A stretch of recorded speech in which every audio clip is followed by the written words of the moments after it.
Allô, bienvenue à Crime de Bin, votre podcast de true crime québécois et canadien. Préféré! On est là. On est là. Hélène et Mélanie pour vous servir. Je sais pas si on entend en arrière, en background, Non, mais sûrement pas. on est dans le sous-sol chez Hélène, puis son chien est en train de s'entraîner en haut sur un row machine. Une roulette. Non, c'est une petite roulette d'abdos, genre. Oh Il se shit, met t'es par terre, capable tu de faire ça? Ouais. En tout cas, il se roule, puis on l'entend un peu. Fait que si vous entendez, c'est ça. Un fond de quelque chose, c'est ça. Un fond de roulage. Ouais. Hey, on a du crime de potin aujourd'hui, assez juicy. Oui, vraiment. Tu Suite commences. à l'épisode sur Sandra Gaudet. Sandra Gaudet. Ouais. Il y en a qui ça s'est passé. Ben, en là. fait, c'est ça, ça a comme bien tombé que l'épisode sorte en mars Vraiment. parce que, dans le fond, le procès de Billy Taillefer et Hugues Duguay contre Val d'Or. Val d'Or, la SQ aussi, je pense. Oui. En tout cas, il est Ils poursuivi. les ont poursuivis pour 80 millions Ouais. de dollars. Ben, ça a pas marché. Ils ont perdu. Ils ont perdu en cours. C'est capoté. C'est vraiment de la grosse marde. Ah, oui. On va le dire, là. C'est vraiment fâchant. Ces Ouais. gars-là, ils méritent tellement d'avoir un peu de justice pour toutes ces années de Ah oui, ils leur ont fait vie de la prison, perdue. là. Ben oui. Mais là, ils ont 30 jours pour amener la décision en appel. Mais là, c'est ça. Là, au moment où on vous le dit, le 30 Là, jours n'est pas écoulé. Aujourd'hui, on est le 24 mars Ouais. pour nous. OK? Mais Fait que là, ça fait 3 semaines à peu près, puis ils ont 30 jours. Fait que là, ça va se faire dans la prochaine semaine s'ils portent la décision en appel. Mais quand vous allez écouter l'épisode, ben, on va le savoir. Fait qu'on va vous tenir au courant. Ouais. C'est sûr qu'on va regarder ça, là. Et aussi, sur le même sujet, il y a une rumeur qui court, OK? Vraiment pas fondée. Ouais, c'est vraiment juste une rumeur, là. Vraiment juste une rumeur. Puis il y a plusieurs personnes qui l'ont écrit sur Instagram. Mais ça a l'air que... Ben, je vais vous lire qu'est-ce que la personne a écrit. Une des familles les plus riches et influentes de l'époque de Sandra, donc début des années 90, était très amie avec le chef de la police et le juge. Donc, ce serait l'enfant de ce couple-là qui aurait 20-21 ans à l'époque qui aurait tué Sandra. Puis, avec leur influence, les parents auraient fait cacher l'affaire par leur contact à la police pour protéger leur enfant. Donc, ce ne serait pas le policier qui aurait pu tuer la petite, ni Billy et Hugues. Ce serait l'enfant d'un couple assez affluent dans l'époque. C'est une rumeur. Ouais. C'est pas illogique, là. Ça se peut. S'il y a de la corruption, mais tu sais, imagine le montant d'argent que les parents ont dû donner pour que tout ça... Ouais. Genre, il y en a des affaires puis du monde impliqué. Oui, vraiment. Là. Pour qu'ils soient allés jusque-là. C'est quoi le montant d'argent que ça prend pour que la SQ se rende là, tu sais? Tout le monde a son prix. T'as dit ça dans les podcasts aussi? C'est vrai. C'est vrai. Fait qu'on sait pas. À suivre. Ouais, à suivre. Et aussi, fun fact, Marie-Lie, elle nous a écrit sur Instagram, merci Marie-Lie, pour nous dire que la chanson « Encore et encore » de Laurence Jalbert, que je chanterai pas avec ma voix de marde, mais tout le monde la connaît, elle aurait été dédiée à Sandra Gaudet. Parce que à l'époque, j'ai lu un article là-dessus, Laurence Jalbert était en tournée, puis quand elle est arrivée à Val-d'Or pour faire un spectacle, le procès de Sandra y était en cours. Puis elle venait juste de décéder. Et encore et encore, la chanson n'était pas encore terminée. Laurence Jalbert avait juste le refrain à ce moment-là. Puis ça a l'air qu'elle a été extrêmement touchée par l'histoire de la petite Sandra. Et ça disait qu'avec l'accord, elle a rencontré la famille et les parents. Puis avec leur accord, elle a terminé la chanson, puis elle l'a dédiée à Sandra. C'est beau. Oui, c'est vraiment beau. Puis ça a l'air aussi, l'article disait qu'aujourd'hui, Laurence Jalbert traîne encore une photo de Sandra sur elle, genre dans son porte-monnaie, je sais pas. Puis qu'elle est encore en contact avec les parents. Je trouve ça vraiment acquis. Moi. Genre, j'entendrai plus jamais la chanson de la même manière. Non, c'est ça. Hein, je savais trop pas. Ouais. Bon, non, bref. On fait pas ça. Fait que voilà, toutes les crimes de potins sur l'histoire de Sandra Gaudet, c'est débile mental, tout ce qui est arrivé. Ouais. Alors, qu'est-ce que tu nous racontes, Hélène, cette semaine? Les gens le savent déjà quand ils cliquent sur le titre, mais moi, je le sais pas. Je ne sais pas. Non. Écoute, je t'explique ce qui est arrivé. Dans le fond, j'avais une idée d'histoire que je voulais écrire. Puis là, j'avais écouté des épisodes d'une émission pour ça. Puis là, en fait, ce que j'ai écrit là, je pensais que ça allait être un épisode bonus pour Patreon parce que je pensais qu'il y avait comme pas beaucoup d'informations. Mm-hmm. Mais c'est vrai qu'il n'y a pas tant d'informations, mais en même temps, je suis comme tombée sur une autre affaire reliée là-dedans, puis j'ai comme combiné les deux. Puis ça fait comme un épisode. Puis c'est un meurtre irrésolu. Puis en l'écrivant, je me suis dit, les meurtres résolus, je pense que c'est important que ce soit des épisodes réguliers.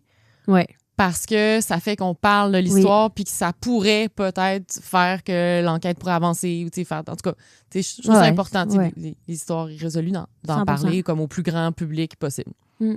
Voilà. Alors, je te raconte le meurtre, en fait, les meurtres de Kelly et Glenda Morrisseau. OK. Alors, dans mes sources, beaucoup de sources anglophones, CBC, le site de la police de Gatineau. C'est la deuxième fois que je l'utilise, ce site-là. Gatineau. Le Ottawa Citizen. Et deux documentaires de la chaîne APTN qui s'appelle... Le documentaire, c'est Taken. Comme chaque épisode, c'est comme sur une femme autochtone assassinée ou disparue. OK. Je sens que je vais pas l'aimer, cet épisode-là. En plus, tu m'avais menacé de pas impliquer, que ça implique pas des enfants. Ben, Hélène. Pas, mais il y a comme un détail vraiment pas le fun. Hélène. J'espère que tu vas pas m'abandonner après cet épisode-là. Elle arrête pas de dire à tout le monde que je l'ai menacée. Je suis pas mal si on réécoute textuellement ce que tu as dit. Tu m'as menacée. Le mot est un peu intense. Je suis très menaçante, la gang. Puis, dans le fond... Don't fuck with me. Don't fuck with me. Ouais, c'est ça. En fait, j'ai décidé de faire cette histoire-là parce que j'avais fait le meurtre irrésolu de Valérie Leblanc à Gatineau. Oui. Puis, en fouillant dans l'histoire de Valérie Leblanc, j'ai vu qu'il y avait un autre seul meurtre irrésolu à Gatineau. Puis, j'avais envie de regarder c'était quoi. Alors, voilà. C'est le meurtre de Kelly. Meurtre en amène un autre. Oui, voilà. C'est vrai. Alors... OK. Vas-y donc. On commence. Alors, on est à Gatineau, le 10 décembre 2006. OK. On était au secondaire. On avait 16 ans. Oui. OK. Alors, aux petites heures du matin, un homme se promène avec son chien dans le parc de la Gatineau. Encore dans le parc de la Gatineau, comme l'autre. C'est le parc de la Gatineau? Ouais. OK. Ouais. Je connais pas tant ça, Gatineau.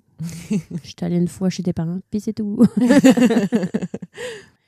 Alors, on est dans le parc de la Gatineau, dans le secteur du stationnement P3. Donc, c'est proche de la rue Gamelin. Pour ceux qui connaissent Gatineau, là, c'est dans le secteur qu'on appelle le plateau. C'est pas le plateau Mont-Royal, là, c'est le plateau de Gatineau. À 5h40 du matin, l'homme qui promène son chien, il aperçoit une femme nue par terre dans une mare de sang. Il s'approche, est encore vivante. Elle s'accroche à la vie. Il appelle les secours tout de suite. Elle est rapidement transportée à l'hôpital, mais malheureusement, à peu près 1 heure après, succombe à ses blessures. Elle est décédée d'une hémorragie massive à la suite de multiples blessures causées par une arme blanche. Donc, elle a été poignardée. Je sens que j'aimerais vraiment pas cet épisode-là. C'est là que je te dis le détail pas le fun. La victime, Kelly Morrisseau, 27 ans. Elle était pas enceinte. Elle était enceinte de 7 mois. 7? Et malheureusement, ils n'ont pas pu sauver le bébé. Non. Et elle était déjà mère de 3 enfants. Donc, ça aurait été son 4e enfant. Ah. Bon, je vais juste quitter.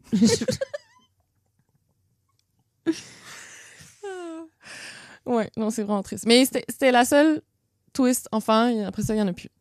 Promis. Mais même là, genre, c'est tellement triste. Je sais, c'est vraiment triste. OK, continue. OK. Calé. Alors, je te parle de Kelly. Kelly, elle est née le 24 janvier 1979 à Fort Alexander, dans la nation Saugeen, au Manitoba. OK. C'est ça, je pense que c'est la même nation d'où venait Tina Fontaine, qui était oui. un épisode qu'on a fait Irrésolu aussi, passée. non? Ouais, Irrésolu aussi. Mais qu'on pense qu'on sait c'est qui, mais finalement, ils ont comme pas réussi Ouais. Ils ont pas réussi leur procès contre lui, là. C'est ça. Donc, elle venait du Manitoba. C'est ça, dans une nation autochtone. Et elle était la plus vieille fille de Lisa Morisseau et Farron Cook. Alors, apparemment, elle avait un rire très contagieux. Dans le documentaire que j'ai écouté, là, genre, tout le monde parle de son rire. Genre, vraiment, comme, dit qu'elle riait tout le temps, puis que c'est comme tout le monde revient sur ça, genre. Puis qu'elle faisait tout le temps des blagues, tu sais. En tout cas, c'est vraiment... Ça a l'air assez cute. Elle avait 3 enfants, donc Tanis, 12 ans, et 2 garçons dont je ne connais pas l'âge ni les noms. J'ai pas réussi à... Leur nom n'était pas dans les médias ou dans les documentaires. Il y en avait un 4e en venir. Oui. Malheureusement, dans les dernières années, Kelly avait comme un peu dérapé. Elle avait commencé à consommer et à parfois, donc à l'occasion, à devoir aller travailler comme travailleuse du sexe, dans le fond, pour s'en sortir.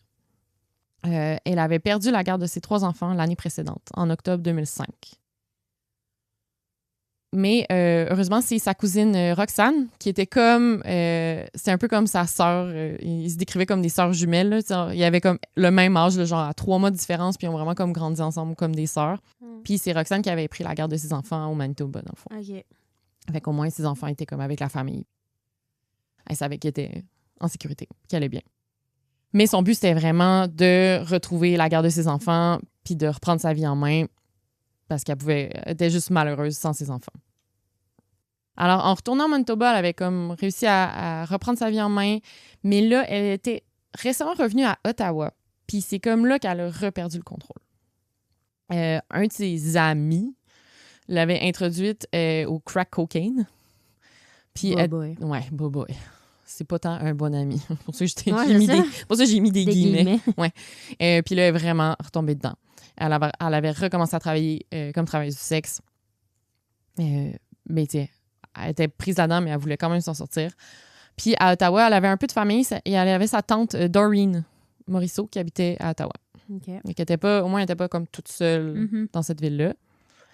Ce qu'on sait sur le meurtre. Donc, le 9 décembre au soir, vers 22h, Kelly Morisseau a été vue en train de quitter un appartement qui appartenait à un de ses membres de la famille. Donc, il ne disait pas, mais j'ai l'impression que c'est peut-être l'appartement où sa tante habitait. OK. Puis c'est à ce moment-là qu'elle a dit bye. Ça, c'était sur la rue Cyr, dans le quartier Vanier, à Ottawa. Puis ensuite, la dernière fois qu'on l'a vue vivante, je ne sais pas c'est qui le témoin, mais ce serait le 10 décembre 2006, vers 4h du matin, sur la rue Montford, dans le quartier Vanier, à Ottawa. Donc, à 4h du matin, puis tu sais, à 5h40, on a retrouvé son corps. Fait que vraiment pas longtemps après. Elle est en vie à 4h. Puis elle sortait avec quelqu'un d'un appartement sur la rue Montford. Fait que... Alors, elle était accompagnée d'un homme, puis elle a pris place dans sa voiture.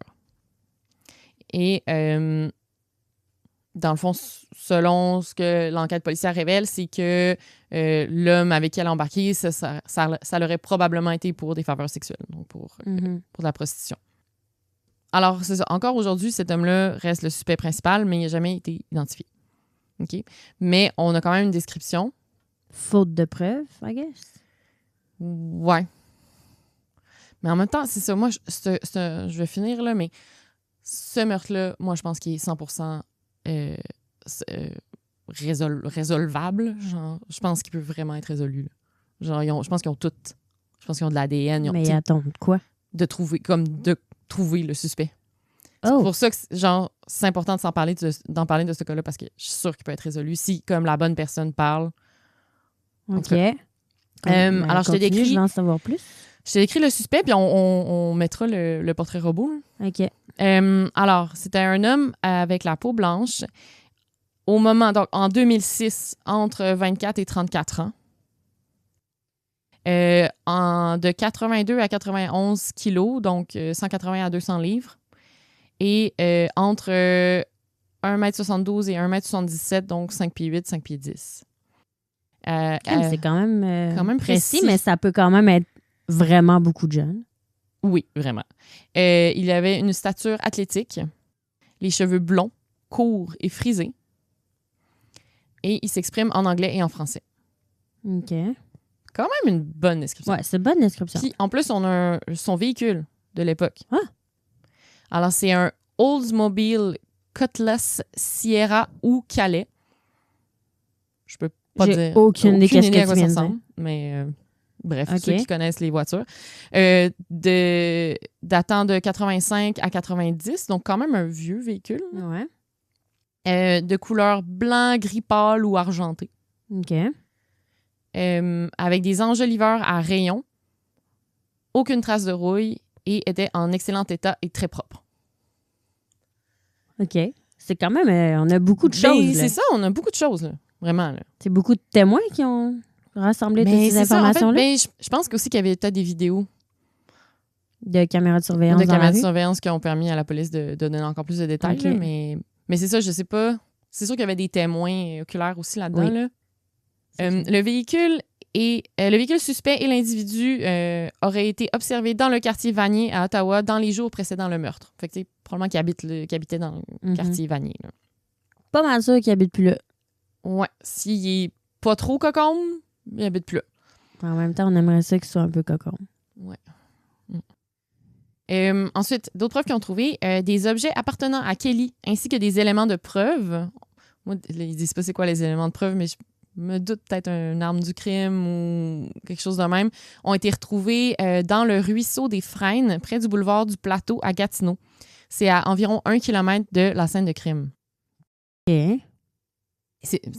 Genre, je connais vraiment ce coin-là de Gatineau. Là. Genre, je suis allée acheter des trucs au Provigo, genre à Noël, là, quand je suis passée Ok. là. C'est Oh my God. direct là, genre, qui ont trouvé des indices. Là, genre. Hein? Je connais vraiment le coin. En 2016, il y a comme un suspect intéressant qui est apparu, Marc Leduc. Peut-être qu'on fera un épisode sur lui à un moment donné, parce qu'il a été arrêté pour 2 meurtres. Pamela Kozmak en 2008 et Leanne Lawson en 2011. Et tout comme Kelly, les deux étaient connus pour travailler comme travailleuses du sexe occasionnellement. Et puis il y aurait eu d'autres similarités en plus entre les meurtres et celui de Kelly. Mais la police a bien investigué ce suspect-là, mais finalement, ça n'a rien donné. Merde. Et là, 10 ans plus tard, donc en 2016, la police fait des nouvelles révélations. Après, c'était comme les 10 ans du meurtre. Fait que là, la police, dans le but de faire avancer l'enquête, ils font des nouvelles révélations. Fait que, la police, ils gardent tout le temps des preuves puis des indices comme cachés pour savoir si un jour quelqu'un vient avouer le meurtre, ben ils peuvent contre-vérifier s'il y a les bonnes informations ou pas qui sont jamais sorties au public, dans le fond. Les hold-back evidence qu'ils disent en anglais. Alors, qu'est-ce qu'il révèle? Le suspect principal aurait emprunté une route qui servait de voie de service pour les véhicules d'urgence pour sortir du stationnement P3 entre 4h et 5h40 le matin du 10 décembre 2006. C'est le chemin qui mène jusqu'au boulevard Saint-Raymond. Aujourd'hui, c'est une piste cyclable et un chemin piéton. Il n'y a plus de véhicules qui passent là aujourd'hui, mais à l'époque, ça passe encore. Il n'aurait pas seulement laissé des effets personnels de Kelly dans le ruisseau, mais aussi derrière le multiplex cinéma au 115 boulevard du Plateau. Donc, le suspect serait sorti à plusieurs reprises de son véhicule pour se débarrasser des preuves. Ah, il est dispersé. Oui, c'est ça. Il a fait plusieurs arrêts là, dans le même petit coin. Là. Et un détail de l'autopsie qui n'avait pas été révélé. Kelly se serait débattu vigoureusement, au point que les policiers sont pas mal certains que le suspect devait être blessé après l'attaque. Et là, moi, quand j'ai lu ça, je me suis dit, ils ont de l'ADN. C'est sûr moi, je pense oui. qu'ils ont du sang du suspect. Puis c'est pour ça qu'ils ont pu blanchir l'autre qui ont pensé pendant un moment. Là, ouais. Parce qu'ils ont dû comparer son ADN. Ça devait... Fait que, moi, c'est pour ça. Ça, là, quand j'ai lu ça, je suis comme, ce meurtre-là, il est 100% résolvable. Genre, c'est sûr. Ça veut dire qu'on attend juste parce que le suspect, le meurtrier, il n'est pas dans la banque d'ADN Canada. Fait qu'on attend juste qu'il fasse de quoi. Oui. Faut que quelqu'un leur donne le nom du suspect qui puisse comparer les preuves qu'ils ont, puis boum. Ou on ne sait jamais s'il commet un autre meurtre ou il fait quelque chose d'autre, il va être dans la banque d'ADN et voilà. S'il se fait pogner pour d'autres choses, oui. OK. Il y a vraiment espoir, là. Vraiment, vraiment. C'est pour ça que j'étais comme, j'écrivais ça, puis j'étais comme, OK, non, ce sera pas un épisode Patreon, j'ai besoin de le dire au grand public, T'as bien ce fait. cas-là. Ouais. Ouais. Puis là, quand tout ça s'est sorti, par exemple, les amis puis la famille de Kelly étaient comme pas mal fâchés d'apprendre que la police avait gardé ces informations-là secrètes parce qu'ils pensent que ça aurait pu aider à retrouver le suspect, tu sais. Juste de savoir qu'il avait passé par ce chemin-là. Si quelqu'un, ce matin-là, avait dit « Hey, moi, j'ai vu un véhicule. » parce qu'il est sorti par le truc d'urgence? Ouais, ou même qui est allé derrière le cinéma. Ben, si quelqu'un était comme proche du cinéma puis il a vu ce matin-là quelqu'un, ça aurait comme pu... Mais là, 10 ans plus tard, c'est un peu trop tard. Ben, c'est ça. Les gens se rappellent plus. Tu te rappelles-tu qu'est-ce que tu faisais le matin du 10 décembre 2006? Ouais. Moi, non. Aucune idée. C'est ça. Ouais. En 2021, donc vraiment récemment, une récompense atteignant 50 000 est offerte par Jeunesse au Soleil pour toute personne qui fournirait une information menant à l'arrestation et à la condamnation des personnes responsables de cet assassinat. Est-ce que c'est encore d'actualité? Oui, c'est encore 50 000 qui est offert OK. pour toute personne qui pourrait faire avancer l'enquête. OK. Puis, bon, voilà, ça c'était le meurtre de Kelly. Toujours irrésolu aujourd'hui. Très résolvable. Très C'est résolvable. un mot, résolvable? Je sais pas si c'est un mot. Ça m'énerve depuis tantôt. Très...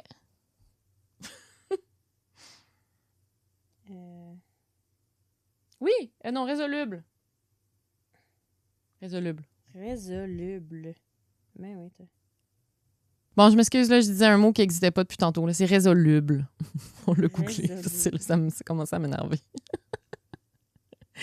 OK. Alors, voilà. Si n'importe qui d'entre vous il pense peut-être avoir n'importe quelle information, même si vous pensez que c'est peut-être stupide, mais dites-le pareil aux policiers. Ça pourrait faire débloquer les choses. On sait jamais. On sait jamais. On sait jamais. Voilà. Go, go, go. Partageons le mot. Oui, partageons le mot. Si vous connaissez quelqu'un qui habitait dans le quartier Vanier en 2006 à Ottawa, parlez-lui-en. On sait pas. Peut-être. OK. Et là, donc, en cherchant ce cas, on se rappelle que les femmes autochtones sont surreprésentées comme victimes de meurtres et actes criminels au Canada. Donc, 4 fois plus à risque que toi et moi. C'est fou. Ça n'a aucun sens. Ça n'a aucun sens. Ben, c'est ça. En recherchant l'histoire de Kelly, ben, j'ai trouvé comment bien illustrer ce fait-là. Ben, dans cette famille-là, chez les Morisseau, Kelly n'est pas le seul meurtre irrésolu. Il y a aussi sa tante, Glenda Morisseau, qui a été assassinée en 1991. Alors, je te raconte son histoire. Voyons donc. Ouais. Ça n'a pas de sens. Ça en fait 3 quand tu penses, parce qu'elle était enceinte. Ouais. En 91, Glenda Morisseau avait 19 ans. Elle avait un frère, Mitchell, et 2 sœurs, Lisa et Doreen. Donc, Lisa, c'était la mère de Kelly. Et Doreen, c'est la tante de Kelly qui habitait à Ottawa. Elle habitait avec sa mère, Evelyne Morisseau, et son beau-père. Glenda était décrite comme une jeune femme joyeuse, amicale, qui était dans une bonne relation amoureuse cette année-là. Elle était belle, populaire, puis elle avait un rêve. C'était de partir un band de musique avec seulement des femmes autochtones. Oh. Tu sais, en 91, là, big. les droits des Autochtones, on n'était pas là. Non. On était très loin. Et sa meilleure amie, Rebecca Chartrand, raconte qu'elle avait mis tout son argent sur une guitare électrique blanche. Oh! Je trouve qu'elle avait vraiment l'air cool. Genre. Vraiment? Juste arrêter mon amie. Dans un band de girls en plus. Elle aimait sortir, mais était quand même souvent à la maison, tranquille, très proche de sa famille. Et quand elle était enfant, son surnom, c'était Boogeyman. Parce que quand elle était petite, puis qu'on lui donnait pas d'attention, elle allait poker les gens, puis elle disait « C'est le Boogeyman! » C'est bien cute! The Boogeyman Band. Oui. Alors, le 17 juillet de cette année-là, donc en 1991. Oui, puis tout ça, je l'ai comme pas dit, mais on était à Winnipeg. Ah, OK. Ouais. Dans le fond, parce qu'elle aussi, elle vient de la nation Sakin, qui est proche de Winnipeg, dans le fond, Manitoba. Alors, le 17 juillet, elle sortait cette soirée-là et d'ailleurs, Kelly et sa cousine Roxane, ils ont dit bye quand elle partait cette soirée-là. Ils l'ont vue pour la dernière fois. Donc, elle sortait pour aller jouer au billard et boire des bières avec sa sœur, Doreen, sa mère et son beau-père, puis aussi des amis, à l'hôtel Stock Exchange sur l'avenue Arlington et Logan, à Winnipeg.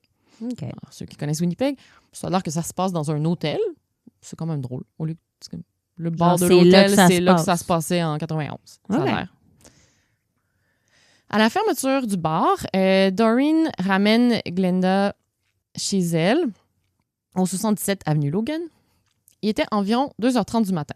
Bon, je pense, mettons dans le documentaire que j'ai écouté, il disait pas explicitement que les deux étaient bien chaudes, mais j'ai l'impression que oui. OK, bien normal. Ouais, on est déjà revenu du bar à 2h30. Ouais, il y a des bonnes chances. Ouais, c'est ça. On connaît ça. Alors, là, ce qui est arrivé, c'est qu'il était comme arrivé à la maison, puis là, Glenda était comme à côté sur la clôture, pendant que Doreen, elle essayait de débarrer la porte. Ça devait être un peu saoul, puis comme en essayant de débarrer la porte, ça a pris comme un peu de temps. Puis là, pendant ce temps-là, elle a entendu une voiture s'arrêter, puis repartir rapidement. Puis quand elle s'est retournée, Glenda était plus là. Hein? Ouais. Fait que pendant qu'elle essayait de débarrer la porte, dans le fond, Glenda s'est comme fait kidnapper. OK, ouais, c'est ça qui est en boisson, parce que là, tu te rends pas compte que... Ouais, c'est ça. Je pense que les deux étaient toutes Ouais, étaient bien en slow motion, bien girlo. Fait qu'ils ont comme pas... Elle a comme pas réagi.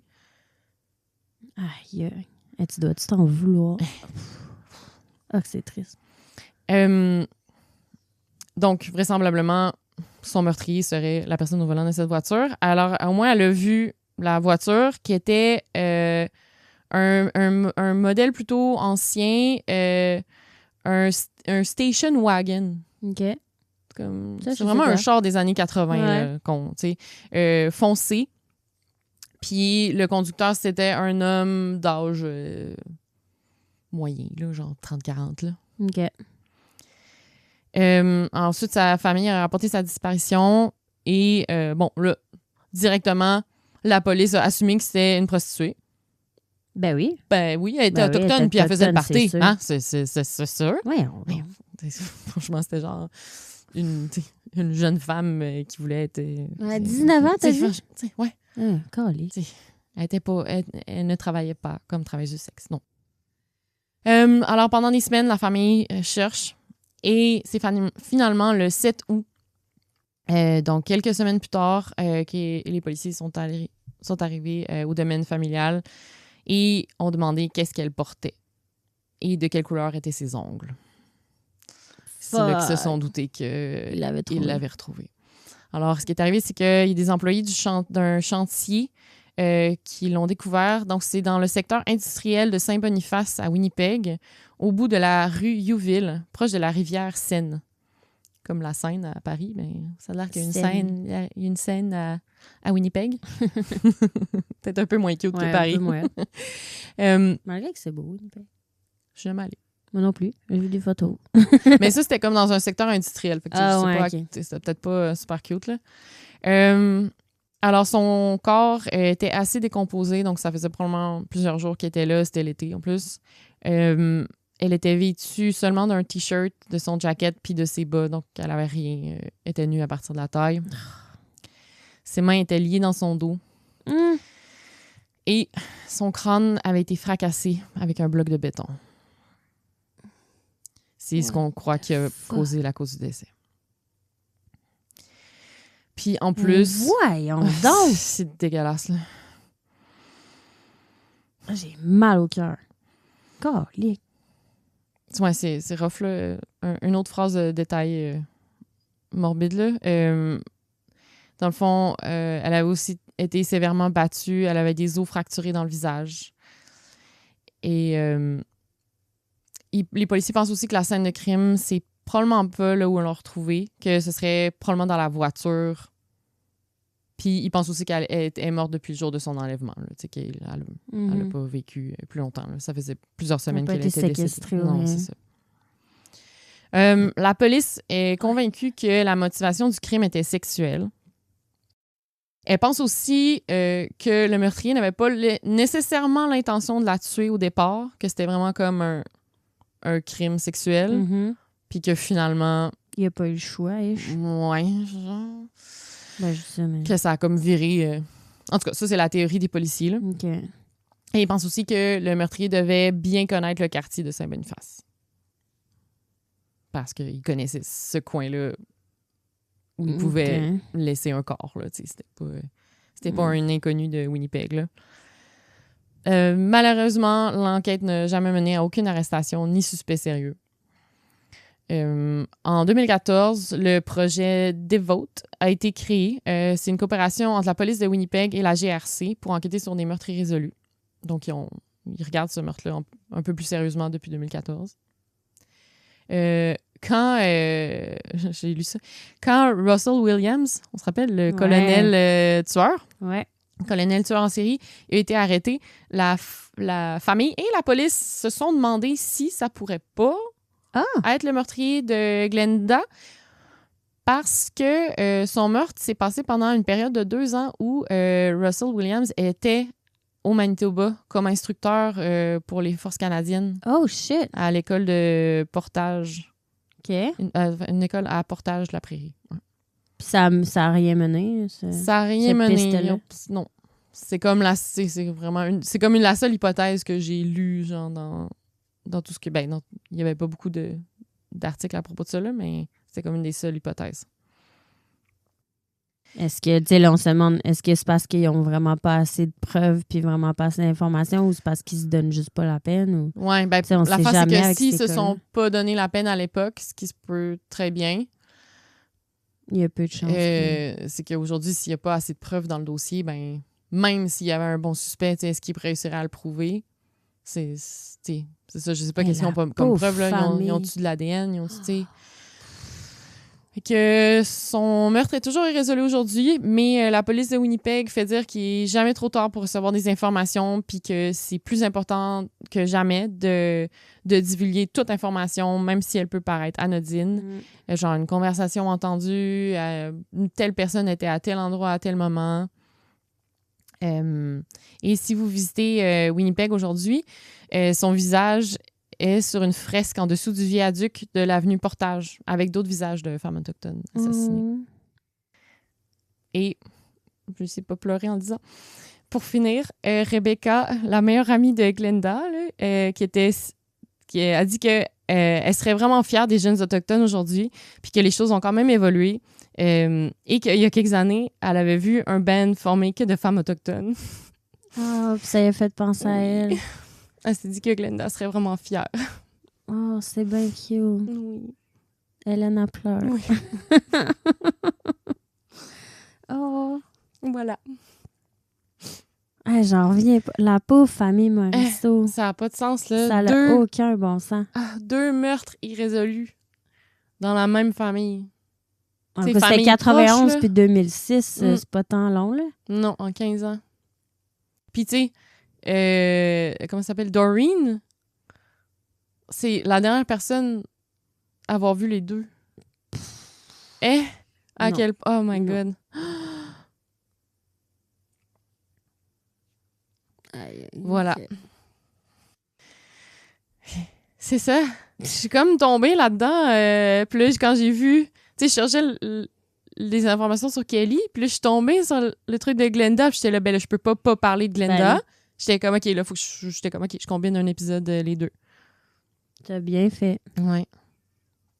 Parce que moi, j'étais zéro au courant de ces 2 meurtres-là. Non, c'est ça, on a vraiment... Je veux dire, pour des personnes qui baignent dans des trucs de meurtre. Ouais. Puis, tu sais, je veux dire, le meurtre d'une femme enceinte à Gatineau...